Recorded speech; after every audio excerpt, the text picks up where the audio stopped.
Arkadaşlar bugün sizlerle balıklarımı gösteriyorum. Yanımda da 2 tane balık var. Evet. Arkadaşlar bu videoda yüzümü göstereceğim.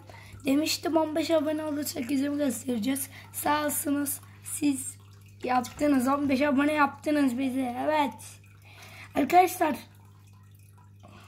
Merhaba. Benim bu videoda yüzümü de göstereceğim. Tamam. Arkadaşlar eğer bu videoda 2 like 2 abone gelirse asıl balıklarımı göstereceğim. Lepistes akvaryumumu göstereceğim arkadaşlar. Bir de tombiş köpeciğimi göstereceğim.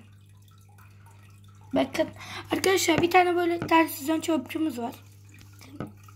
Şurada arkasına saklandı bitkinin. Şurada bir tane plastik bitki var. Bakın ters yüzen çöpçü. Şurada bir tane kedi balığı var. Arkadaşlar bu kedi balığı çok saldırgan ya. Yanında bir tane daha arkadaşları vardı. Silver shark vardı. Silver köpek balığı vardı arkadaşlar. Yedi. Bir tane daha kedi balığı vardı. Onu da yedi. Arkadaşlar şimdi asıl beklediğiniz anı gösteriyorum. Kendime.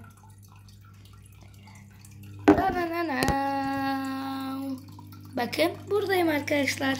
Merhaba. Arkadaşlar.